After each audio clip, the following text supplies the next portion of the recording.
Welcome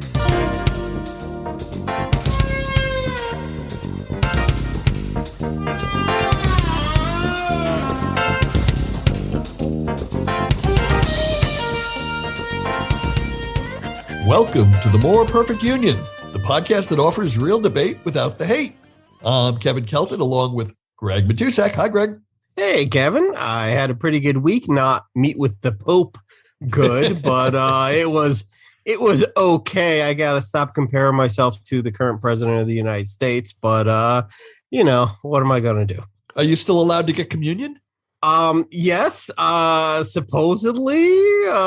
I will admit, as a Catholic, have not gone in a while. To be honest, I haven't gone in a while because of the whole COVID thing. But they tell me I'm still allowed, so they keep asking for my money at the very least. And also joining us this week is a good friend of mine from my days at a company called LRN. Andy Wasif is here. Andy, welcome.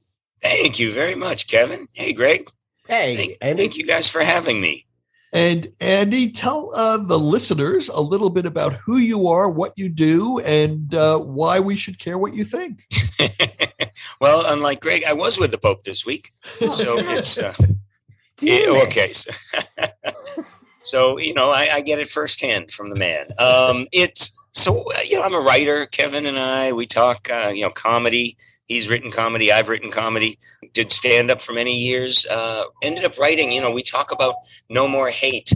So I wrote about hate when I wrote How to Talk to a Yankee Fan, and the book Red Sox Fans Are from Mars, Yankees Fans Are from Uranus. Now I chose the title Venus, but the publisher said Uranus would be better, and it did sell pretty well. So hate does sell. So give those titles again, so the listeners get that. Yeah, How to Talk to a Yankee Fan. Forget that one. That was animus. That was before that was right when the Red Sox won in 2004, and it was bubbling over inside of me. But really, the fun books are Red Sox University and Red Sox Fans Are from Mars, Yankees Fans Are from Uranus. But lately I've been working on. There's a screenplay that was optioned called The 70-Year Itch. So I'm just waiting on rewrites on that. Hopefully, I love the title. Thank you very much. Yes, it is something that we're getting close. If it takes longer for me to do it, I'll be able to star in my own production. Is it a sequel to The 7-Year Itch? You would think. Marilyn Monroe. I mean, exactly. The apocryphal sequel. No, it's just a way to get somebody to read it before a bunch of other scripts because the title sticks out. Yeah, but it does. You got me hooked already. Thank you very much. Yeah, no. Take my money now. Please, thank you. Yeah, so again, you get them with a title, and hopefully we can sell that. So that's the next thing. Any listeners out there? Yeah, anybody that wants to produce a movie, we got exactly. Yeah, real inexpensive stuff. I'm sure Netflix will pick it up. They do everything else. So, I never knew you did stand up.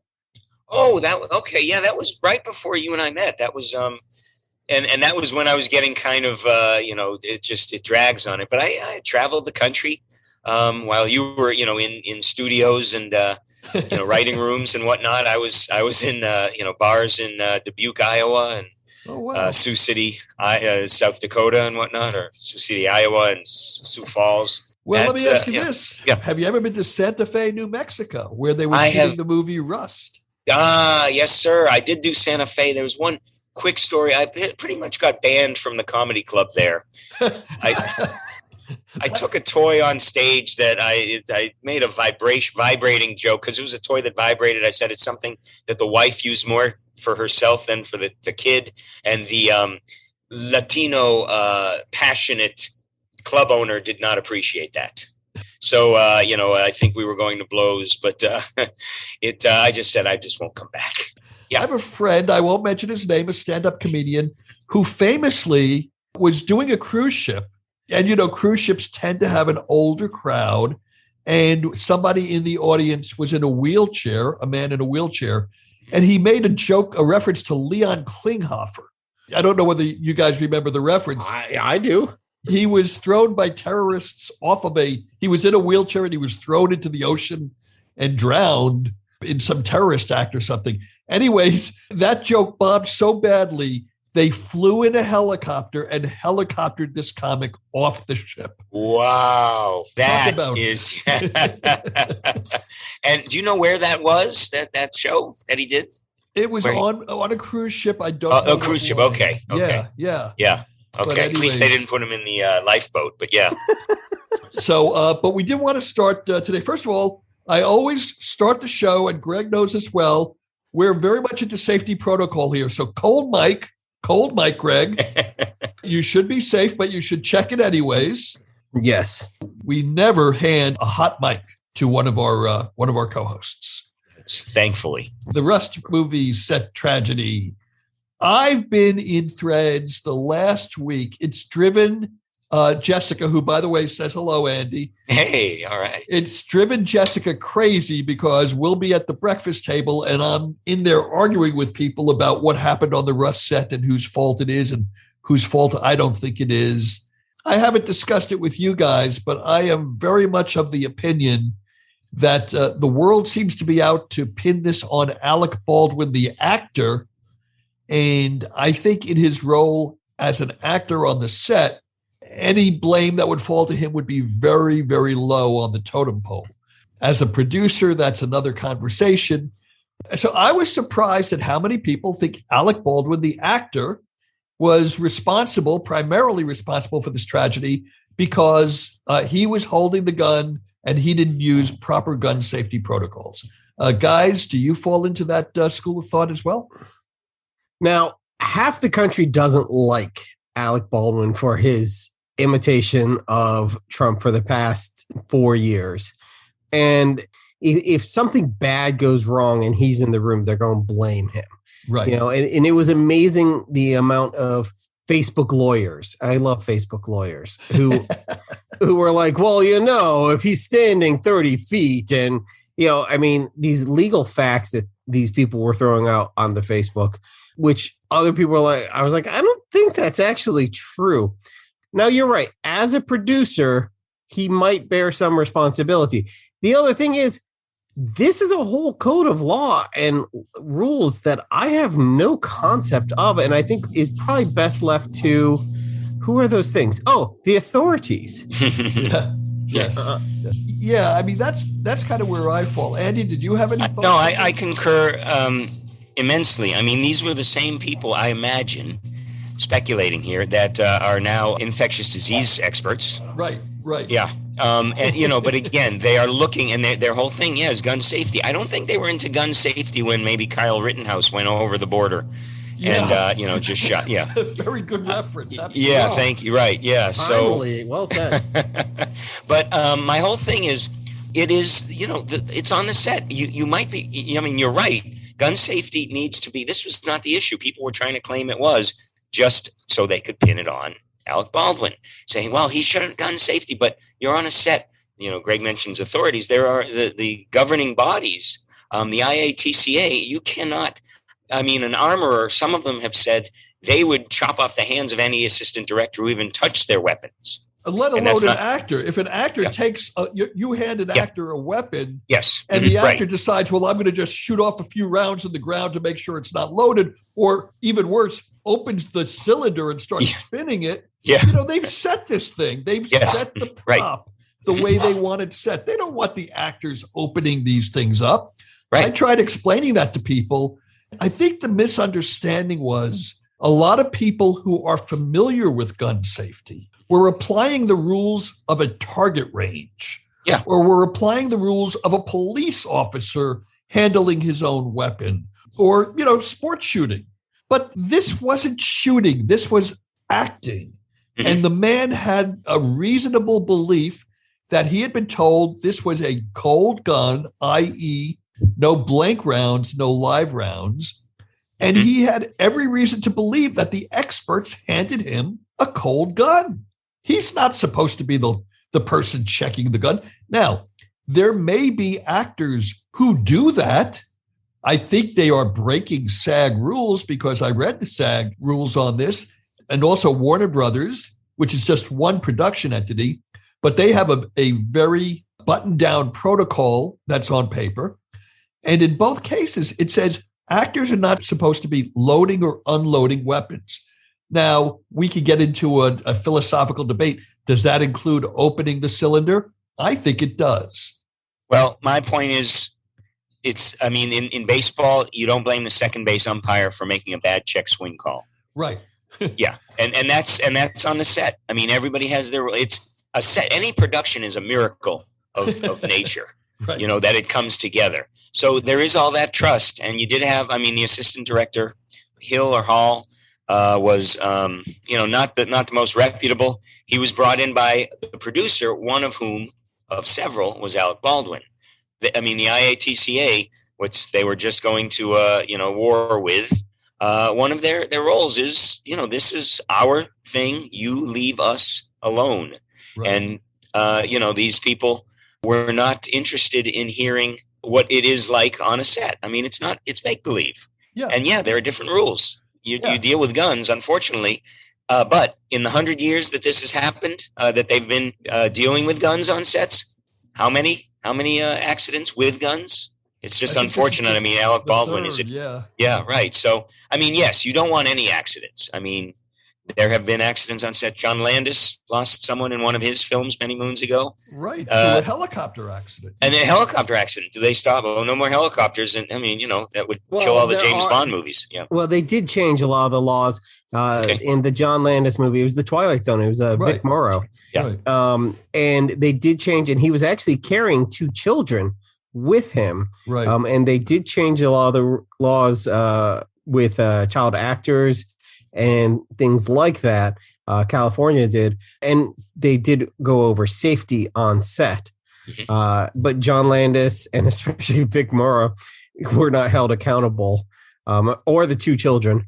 Right. Well, first of all, just for people who may not know the reference, so they're shooting this movie, The Twilight Zone, which was a trilogy of 30-minute films. John Landis was directing one of them.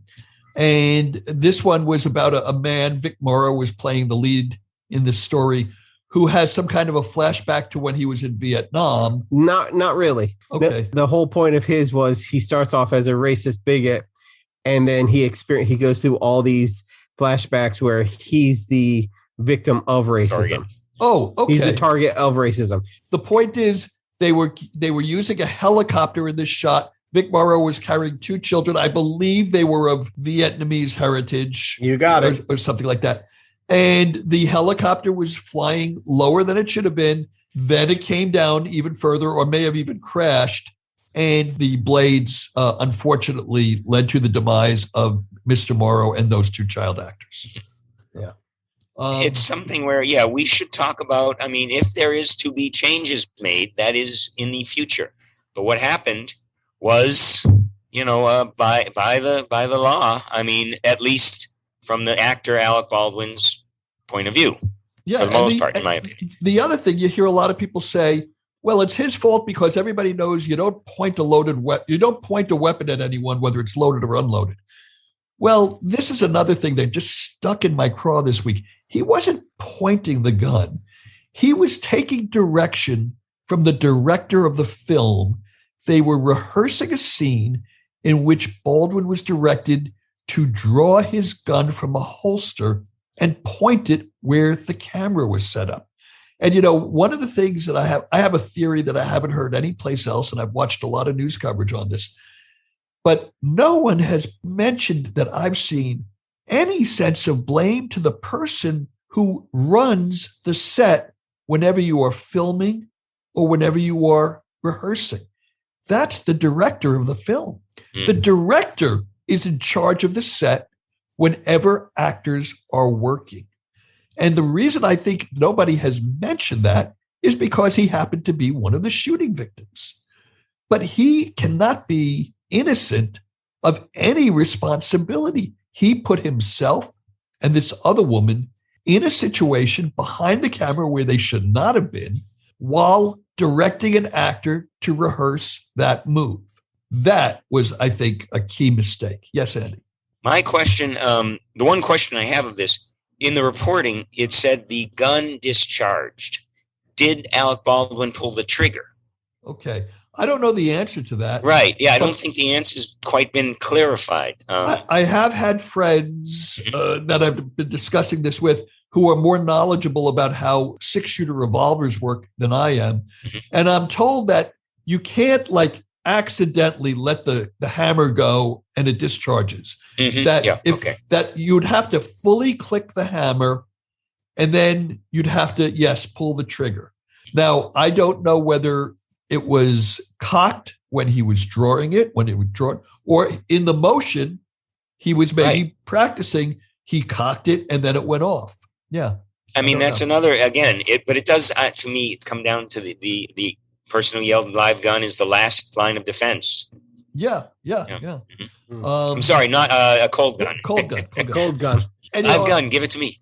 I used a couple of analogies on Facebook this week. I don't know whether you guys saw them. They drove some of the people I was debating with, it drove them nuts because they hated these analogies. Mm-hmm. But I said, suppose you're doing a bar scene and the scene calls for Andy, you're the actor and you're at a bar and you're going to take a little pill. And when your date isn't looking, you're going to drop some cyanide in it. But here's the pill. It's just sugar. Okay. Mm-hmm. So you're the actor. You take that pill, you play the scene, you drop the little powder in that. The person drinks the drink and they die because it was really cyanide. Mm-hmm. Would anybody say you were responsible for that accident? Only if you were Alec Baldwin. Yeah, right. I think that's what it comes down to here.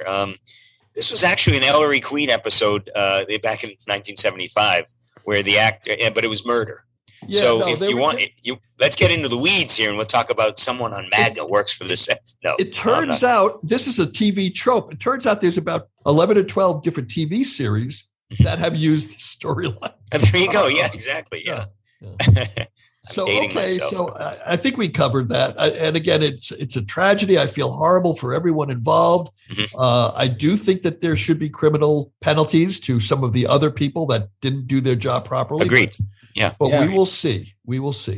But you know what? They may not be able to arrest anybody because if it's like every place else in the country, there aren't going to be any police starting tomorrow because police are walking off the job because of mandates that first responders get a COVID vaccine, at least one shot. Those mandates, I think, have been held up now in a couple of different municipalities, including, I think, by the Supreme Court this week.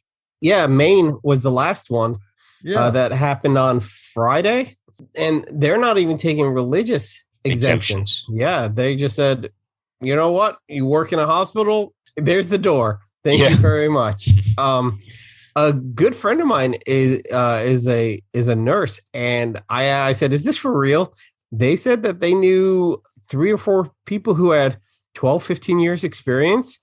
And even in Ohio, where everything is pretty cheap, that's at least that could be $60,000 to $75,000 with like awesome benefits.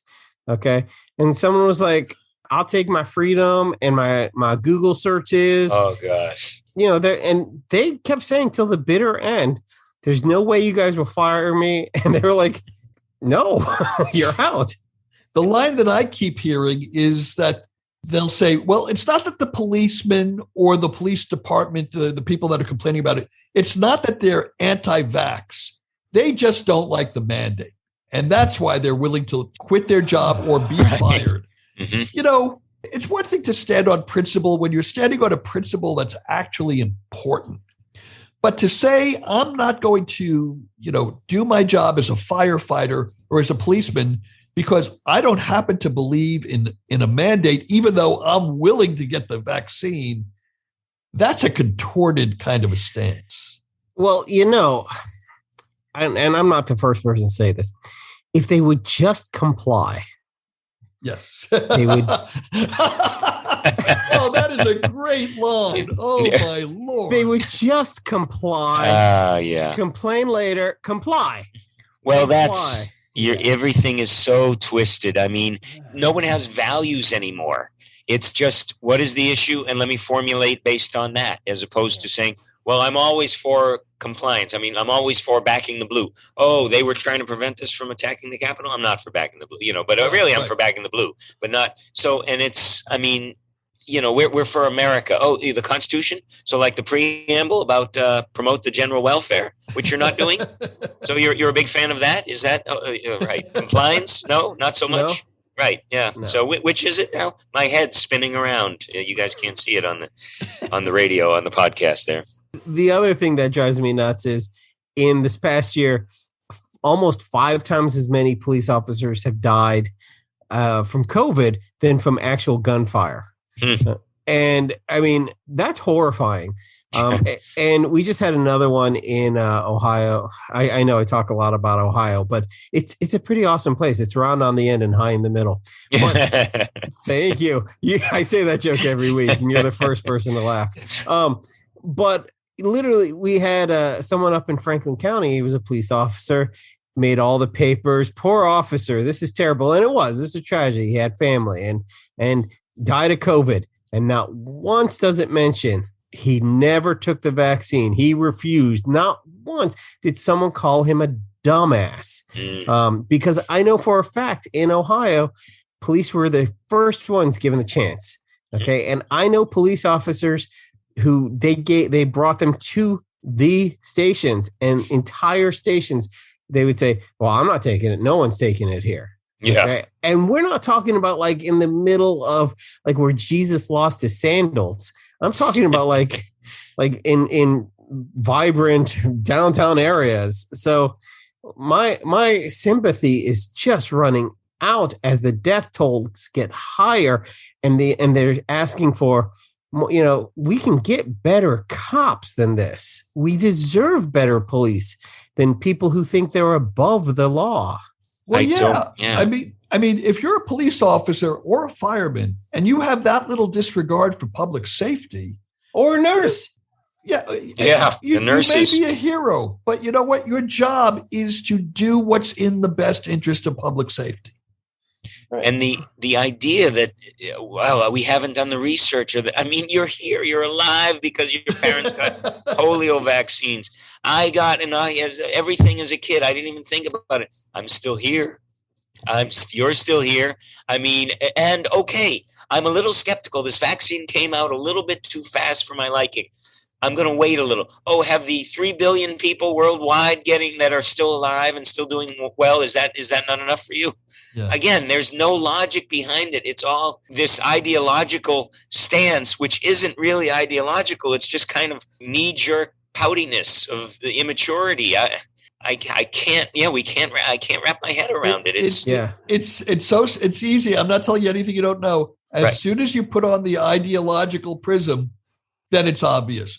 Yeah. I would bet you the percentage of Democrats or liberals who fall into this, well, I'm against mandates, or I want to do my own research, would be less than 10%. It's got to be 90% conservative. I'm not taking that bet. Yeah. The worst number I read this week, and once again, it's Ohio, and we'll just use Ohio as a little microcosm because it's got it all. Yeah.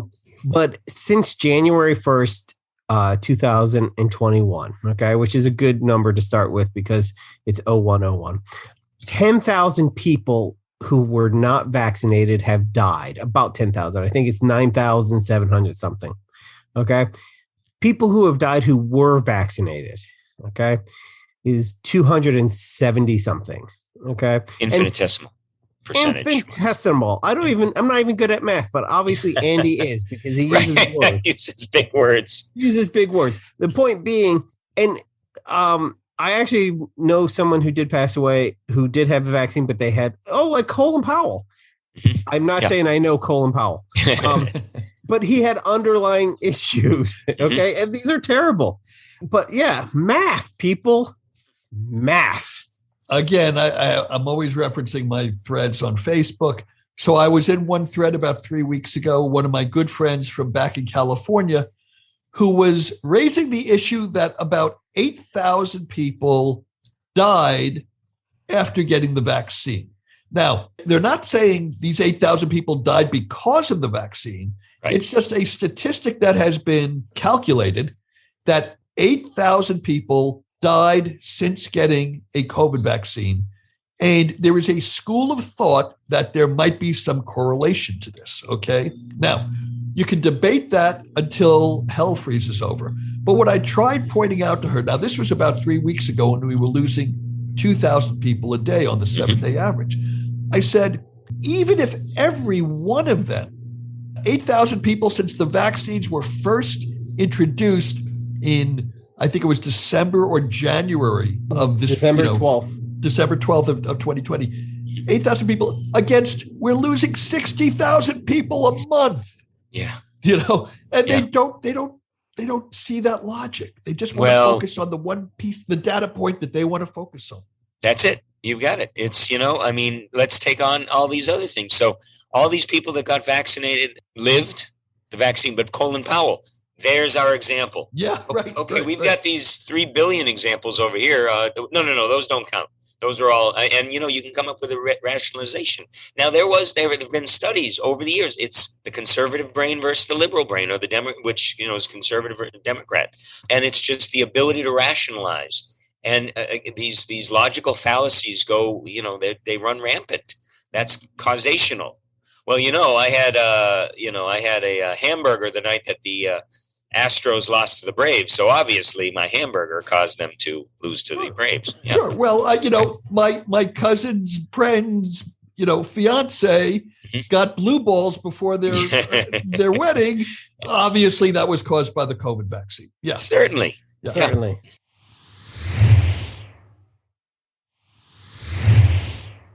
Okay, let's move on to something that's a little bit more current, which is the Let's Blue balls? Go Brandon. Oh, okay. Let's go blue balls. No, Let's Go Brandon. I hadn't heard of this until just a couple of days ago. And maybe, Greg, maybe you were ahead of me on this one, which, of course, for those listeners who don't know, is now the new right-wing code for F Joe Biden, only they would use the full F word. Does anybody want to tell? I happen to know this, but does anybody want to tell how Let's Go Brandon became the code word for screw Joe Biden? So for the past, I don't know, has it been like 2 or 3, 4 months? It has been a trend at football games, sports ball. And Andy would probably know what these games are called because I'm terrible at sports. But for crowds to start chanting F Joe Biden. And it may start with like 10 or 20 people, but it gets a lot of airplay because people are like, look, like everyone hates Joe Biden. Right. Everyone hates the president. This is funny. Well, on an ESPN at a NASCAR event, everyone hold their surprise. There was a driver named Brandon Brown who had won, and he was being interviewed by a reporter by Kelly Stavist. And they started chanting F Joe Biden in the background. And he looked back and he started laughing. And the reporter said, hey, they're chanting, Let's go Brandon. Oh, okay. And he starts laughing and he's like, yeah, I guess that's what they're saying. And it's very obvious. Well, that now became synonymous with F Joe Biden. So now you'll see that as they're hidden. It was sort of like their okay sign. It's like, hey, aren't we all in on this joke? We can now say, let's go Brandon to each other out in public now. And we all know what it means. We're in on this. Right. And I understand even Mitch McConnell retweeted this or used it as a hashtag this week. Can you imagine the Senate leader is sending out code for fuck the president of the United States? The Senate minority leader. Yeah, well, leader is a misleading term, but yes. He's a leader of something. I mean, we're just all 6 years old at this point. You're an American. Ronald Reagan, I was at Ronald Reagan's funeral. A lot of people don't know that. Oh. Yes, he was blocking me from getting back to my house at the funeral parlor. And I stopped and got out of my car. But I saluted Nancy. She was right there in the car. I walked right up to the sidewalk and, there it was. And but all of a sudden, everybody, it's there. And they don't have any sort of kill switch on it, pardon the pun, where they can turn off the a-hole in them. And again, I think this Southwest pilot who said it at the end of his flight, I agree with another pilot who said it's someone who's very angry, whose judgment is very poor. If this is consuming you, that at the end of a flight, which has nothing to do with Joe Biden, you say, let's go, Brandon. You should not be a pilot. You should not be in charge of other people's lives. You should seek help. You should be given help if the Democrats have their way and you get your health care, that could, it can be free. Hey, listen, that works for you guys. But this is beyond the pale. And yes, we're adults. What I liked about Reagan, even, the policy aside, he stood up there in front of the country and he was our great dad or grandfather at the time. Then George H.W. Bush was the lame uncle, and then Clinton was the cool brother, right. And, so on and so forth. But these were people that at least you could hang out with, or at least you could say, well, their policies are terrible, but they're seemingly decent people. Listen, I didn't vote for Joe Biden, someone might say, but you know what? I'm an American and I'm pulling for him. Obviously, you're not pulling for him. Obviously, you're not pro-America. Stop saying you are. I mean, they want to be racist, but they don't want to be called racists. Right. Own it. Right. Just say we are not pro-America. We don't like the Constitution. We don't like anybody else except white people. We love rich people, even though we're not them, and they're taking our money, but we're fine with them because they're white and rich. I don't know, but this whole thing is a game. I was going to say we could roll back, as many of you people can go into the More Perfect Union archives. When Trump was elected, I said many times on this podcast, I really hope he does well. I hope that, all that we have world peace. I hope he does great. I did not vote for him anytime. And I kept saying, I hope I'm proven wrong. Everything I've ever said about him, I hope I'm proven wrong. And how did that work out? It was like Lucy taking that football away. And I did this with Biden, too. There were some things about Biden. He wasn't my first choice. He wasn't that first person. No, he wasn't mine. I think I had him ranked 3 or 4. Yeah. Yeah. But I said, I really hope he gets, certain things accomplished that I would like. And he really hasn't done that yet.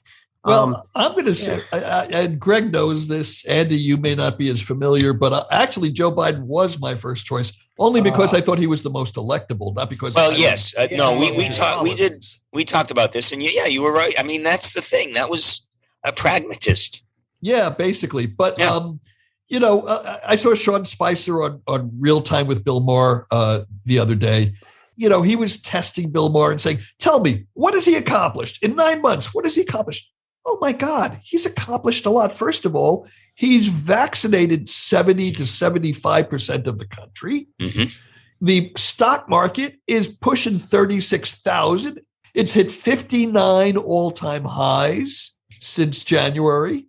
Which wasn't an issue for, that's not anything the president had until they made it the thing that the president, right. Yeah, right. When it was happening with Obama, nobody gave a crap. No. Unemployment is now down fairly low, not quite as low as it was right before the pandemic, but by historical standards, it's at a fairly respectable level. Mm-hmm. Black unemployment is very low. We've gotten out of Afghanistan.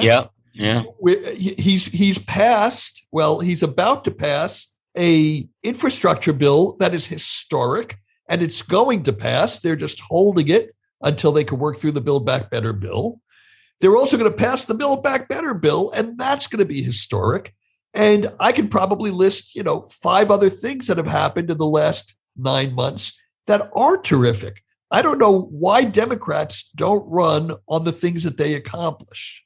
Simple, passing bills versus obstructing bills. That's where we are. Because again, ask Sean Spicer, in the last 20 years, what have the Republicans passed? Not obstructed, besides a tax cut for the wealthy, which all economists, reasonable economists, the experts have said that was a fiasco.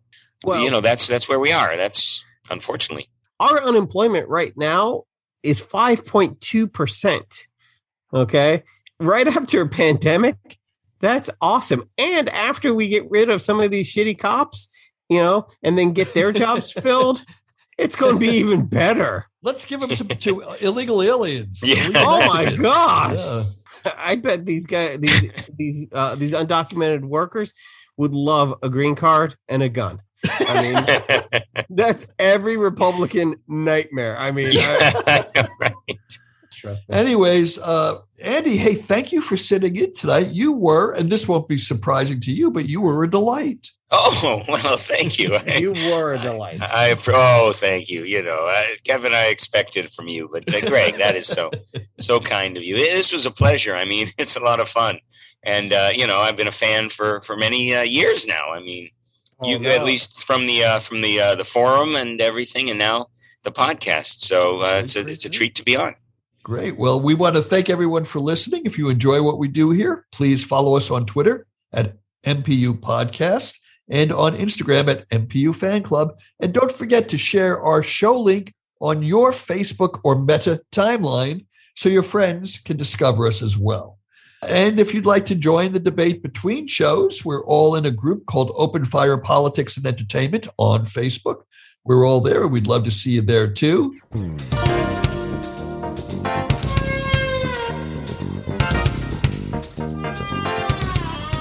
And we don't mention this enough, but we want to thank Alan Keeney for our theme song, Educators After Dark, which you're listening to right now. And with that, Greg, what are you going to be doing? What kind of election nachos will you be munching on tomorrow night? Before I even get to the election nachos, I'm going to be spending tomorrow cleaning up all the toilet paper in my yard because you get TP'd? Yeah, because I spent all night doing a podcast, and there's just a big sign that says "Screw you, kids," and you're trick or treating. I'm doing a podcast, so that's that. But as far as election nachos, I have some homemade hot sauce from a good buddy that is upsettingly hot. It is upsettingly hot. It literally, but you have to cook it outside so it doesn't actually hurt everybody inside. I'm so excited. And you can dip your Twix right in it. Oh my gosh. There hasn't been one thing as far edible or almost inedible that I haven't put in this hot sauce. I mean, it is so good. And I'm surprised I still have any stomach lining.